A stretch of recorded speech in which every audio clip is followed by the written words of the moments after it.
pasti terus. Karena saya kurang sopan. Goblok kok. Ini banyak contoh.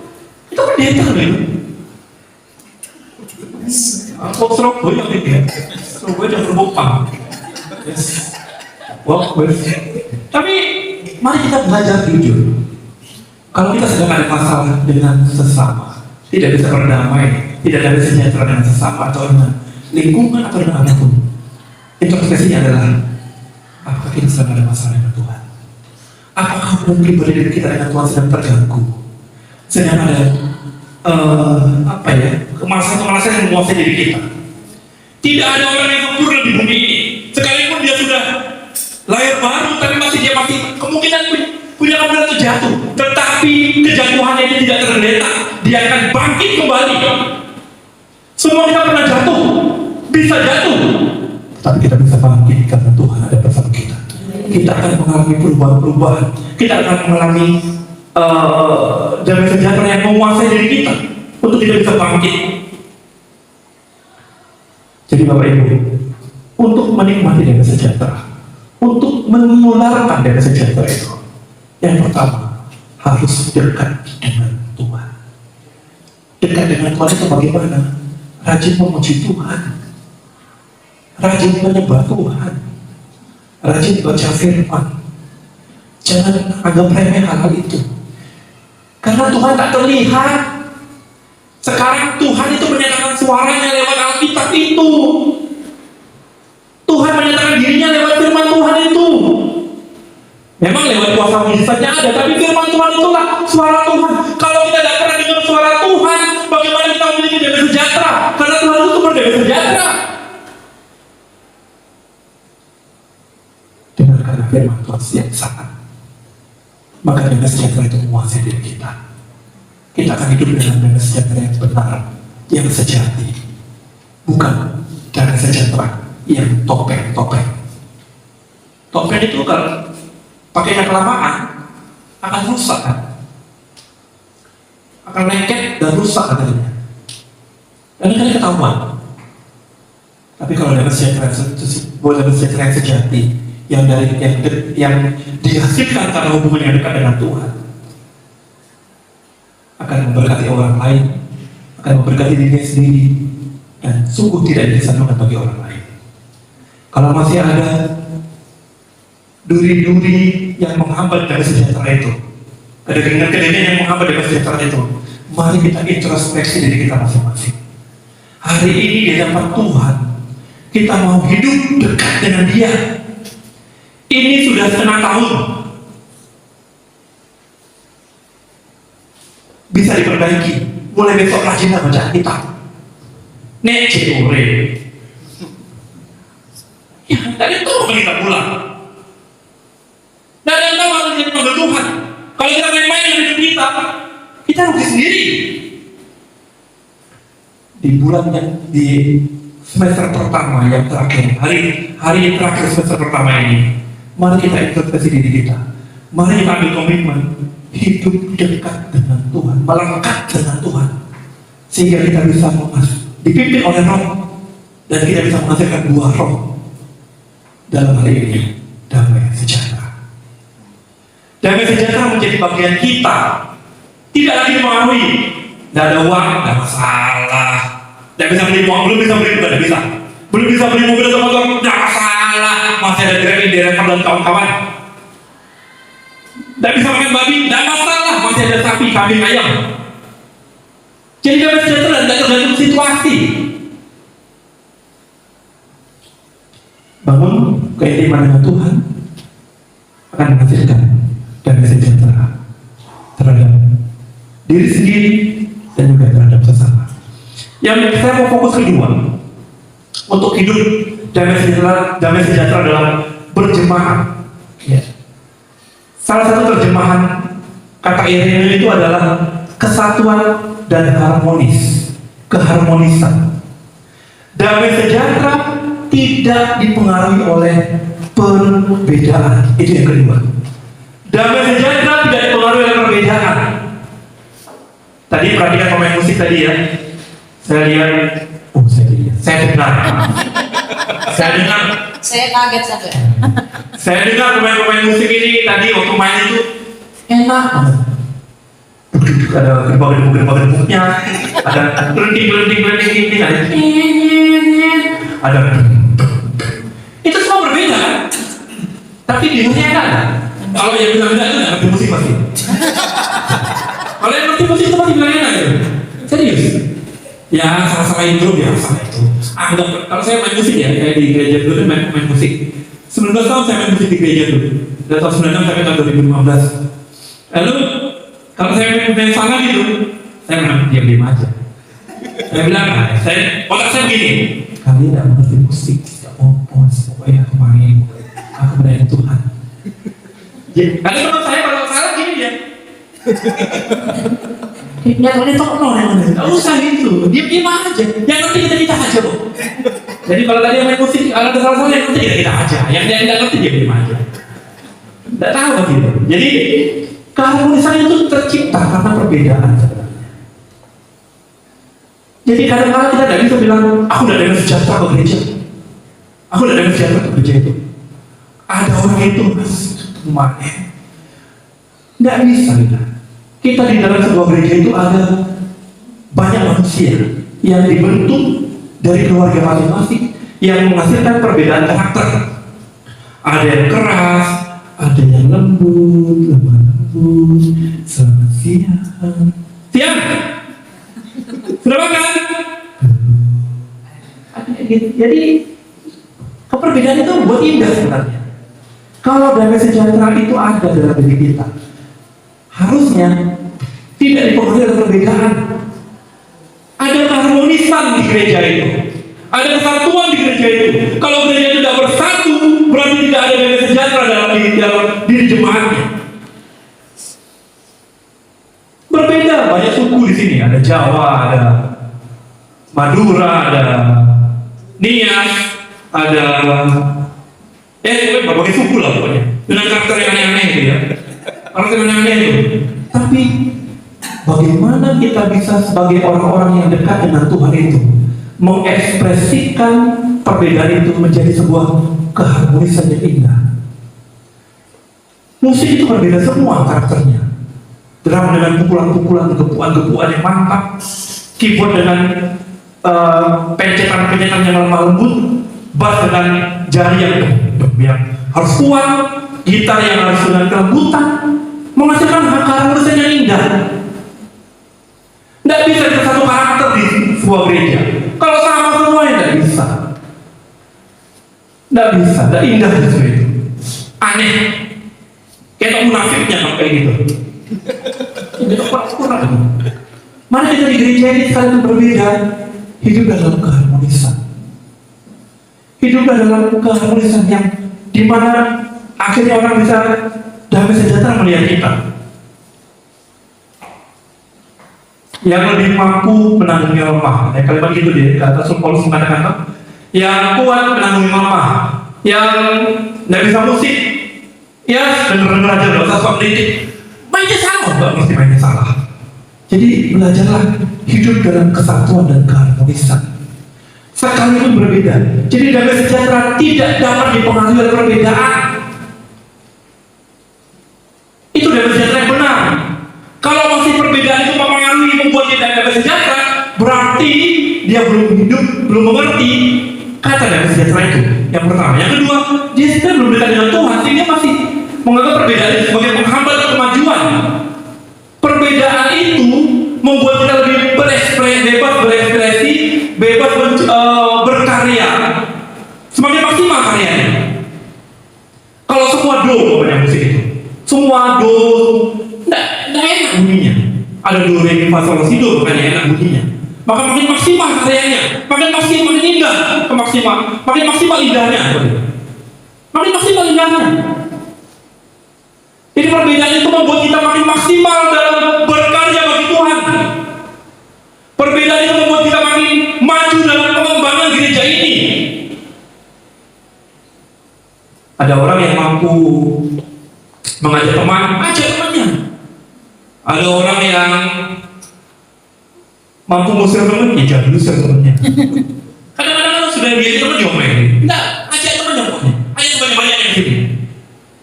Yang bisa diajak, yang nggak mau diajak bisa diajak. Ada orang yang bisa masak, kalau memang punya berkat lebih, buatlah pisang goreng. Tiap pulang ibadah, bagikan pisang goreng itu. Loh iya, saling mendukung loh itu. Jangan langsung dari pisang goreng mana? Tidak boleh gitu. Jadi salinglah topang menopang, dukung mendukung dalam kehidupan berjemaat. Seperti jemaat mula-mula, gereja hari-hari ini tidak ada hubungan relasi satu dengan yang lainnya, banyak jemaatnya. Jemaatnya hanya mementingkan kepentingan dirinya. Damai sejahtera harus dihubungkan dengan kedekatan Tuhan. Damai sejahtera yang kedua tidak dipengaruhi oleh perbedaan. Damai sejahtera tidak boleh ada kepentingan. Damai sejahtera, buah damai sejahtera itu tidak boleh ada kepentingan, tidak boleh ada maksud terselubung. Aku rajin bekerja di Pak Teguh, di Pak Pendeta Teguh ini supaya kalau pas minggu-minggu tertentu ada makan-makan. Ini mengambil makan siang gratis lumayan. Timbang program itu belum terlaksana kan lumayan di gereja itu dapat makan siang gratis. Puji Tuhan. Aku ke gereja Pak Teguh itu tujuannya supaya saya mengerti anak mahasiswi yang praktis itu yang cantik, boleh kenalan, akhirnya bisa nyantol kan lumayan. Siapa tahu masalah ganteng bisa nyantol kan lumayan. Aku ke gereja Pak Teguh itu tujuannya, pentingannya adalah di gereja yang lama tuh pada bisa tidak dipercaya melayani. Aku di situ dapat kesempatan, walaupun suatu fals, aku jadi sihir, gak fokus. Jangan punya kepentingan di balik pelayan, di balik datang ke gereja. Jangan punya kepentingan apapun, harus tulus sehingga damai sejahtera itu kau rasakan. Ibadah ini adalah penyembahan kepada Tuhan. Ibadah ini adalah membawa persembahan kepada Tuhan. Akhirnya akan ada damai sejahtera yang mengalir dalam diri kita karena Yesus bicara dengan kita, karena Tuhan bicara dengan kita, karena Tuhan mengajar kita. Kalau kita punya kepentingan, kerja Pak Teguh kono, cewek cantiknya toilet apa, bisa bikin apa, makanan yang menurut toknya gak mie ya, ayam goreng, ayam goreng habis, gak enak, karena punya kepentingan. Jangan bergereja untuk kepentingan, nggak akan kita dapat damai sejahtera. Orang yang ke gereja karena kepentingan, dia tidak pernah mendapatkan damai sejahtera. Tidak pernah, sampai kapanpun dia akan gerundel tok, menggerutu saja. Khotbahnya Pak Dewa itu ngono-ngono tok, nyata ngomong tok, nomor dosa lagi di tok. Dosa bilang lagi Pak Teguh. Kadang-kadang kita kan punya kepentingan di gereja itu. Dan sejahtera tidak akan pernah ada dalam diri kita. Tulus-tulus saja melayani Tuhan, tulus-tulus saja beribadah. Saya diberkati dengan seorang tokoh ya, walaupun ini, tapi saya lihat tokoh ini benar-benar tidak punya kepentingan dalam ibadah. Bapak Ibu perhatikan, ingat 1 Samuel pasal 1 ayat yang ke-3. Coba boleh saya bantu saya baca. Ini salah satu contoh yang orang yang benar-benar tidak punya kepentingan sehingga dia damai. Ya ibadahnya dari damai sejahtera saja di ibadahnya. 1 Samuel pasal 1 3 ayat yang ketiga. Orang itu dari tahun ke tahun pergi meninggalkan kotanya untuk sujud menyembah dan mempersembahkan korban kepada Tuhan semesta alam di Silo. Di sana yang menjadi imam Tuhan ialah kedua anak Eli, Hofni dan Pinehas. Dia tidak punya kepentingan beribadah.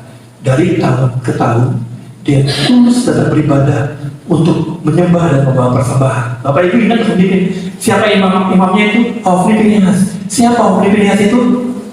Itu pendeta Durno itu tukang korupsi itu, tukang main perempuan itu. Tapi Elkana tidak peduli itu, tidak punya kepentingan. Dia tujuannya hanya menyembah Tuhan dan membawa persembahan. Tidak benar-benar saja. Bahwa dari saya bilang ya, bahwa mau nggak bosan. Yang penting aku ibadah. Yang penting aku menyembah Tuhan dan membawa persembahan kepada Tuhan. Tidak bisa saja ada dalam dirinya. Kadang-kadang kita tidak mampu dan sejahtera. Aku tidak bisa ke gereja itu, tidak damai aku di gereja itu. Daerah gereja itu masih ini kadang-kadang panas. Untuk masih berbicara ada di sini, banget di sini. Langsung siap di luar dari situ, saya makanya udah di situ, panas itu. Tapi tidak gitu. Kalau punya kepentingannya, pasti kita akan pergi sendiri. Tidak damai di mana-mana. Mari hidup dalam ketulusan. Hidup dalam ketulusan, maka dan kesehatan itu ada dalam diri kita. Ketulusan harus ada dalam diri kita. Jangan memakai hukum politik dalam gereja. Tidak ada kawan sejati, tidak ada kawan sejati, yang ada kepentingan sejati. Di mana yang menguntungkan itu yang kudatangi. Di mana yang menyenangkan itu yang kudatangi. Tidak. Mari kita hidup dalam melepaskan kepentingan sehingga damai sejahtera itu menjadi milik kita. Tuhan akan menyatakan damai sejahtera itu. Kita akan menjadi berkat bagi orang lain dan kita sendiri menikmati damai sejahtera. Ikut Tuhan bukan supaya dapat uang, ikut Tuhan bukan supaya diberkati. Ikut Tuhan karena memang kita harus ikut Tuhan. Kalau tidak ikut Tuhan kita tidak menikmati apa-apa. Kita justru akan menikmati kerugian demi kerugian. Tidak ada damai sejahtera hidup kita. Kalau tidak salah, Bu Sari pernah cerita bagaimana kami melayani walaupun motor kami hidup segan dan tidak mau. Dia segan, tapi tidak mau ya, tetap jalan. Tapi mengeluh dia tidak bisa ngomong. Lemu namburi, moduno. Saya tidak ngomong deh. Tapi kan tetap berjuang, tetap terus saja nikmati pelayanan itu. Minggu lalu, tadi bilang kami pelayanan di Manuan itu, di Ruko Manuan itu. Lalu pulang dari situ, kami harus ke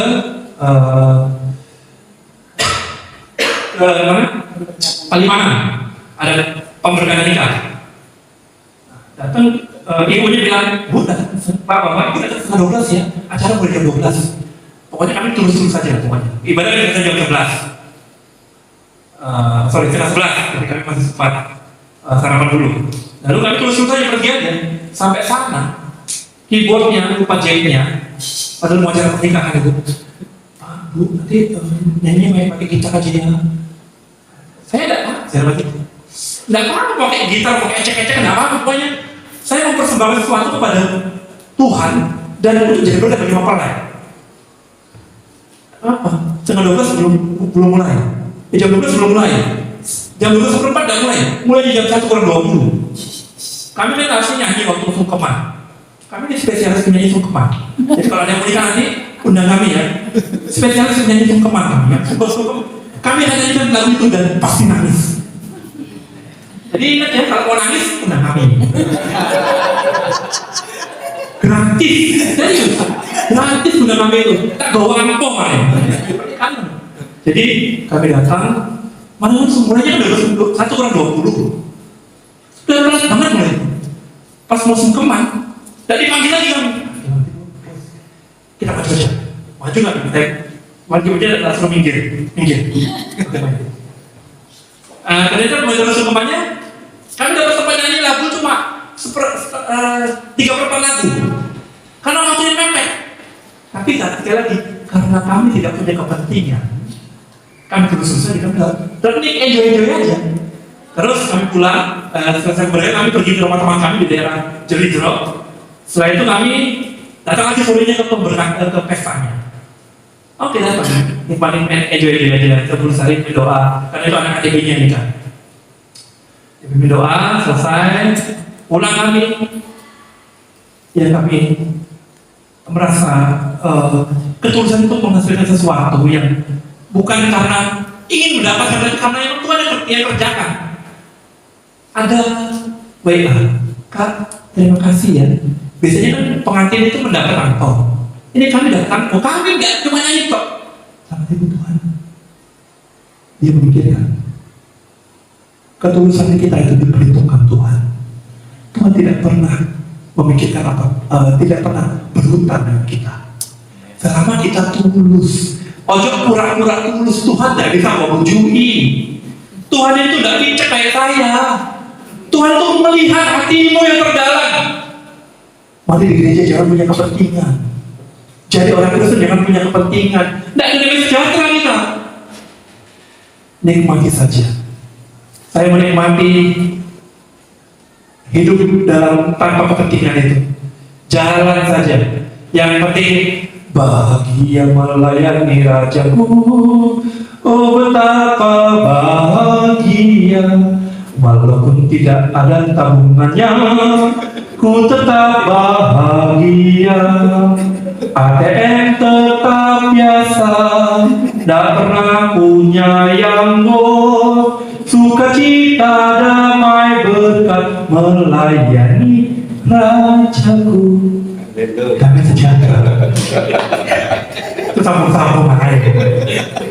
Jangan ada yang bikin tentunya. Itu langsung muncul mendadak itu.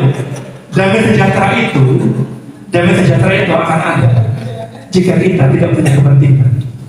Damai sejahtera itu tidak bisa nikmati jika perbedaan itu tidak mempengaruhi kita. Jadikan perbedaan itu sebagai pemicu untuk maju. Perbedaan itu jadikan penyemangat pemaju. Dan damai sejahtera itu bisa kita nikmati kalau kita dekat dengan Tuhan.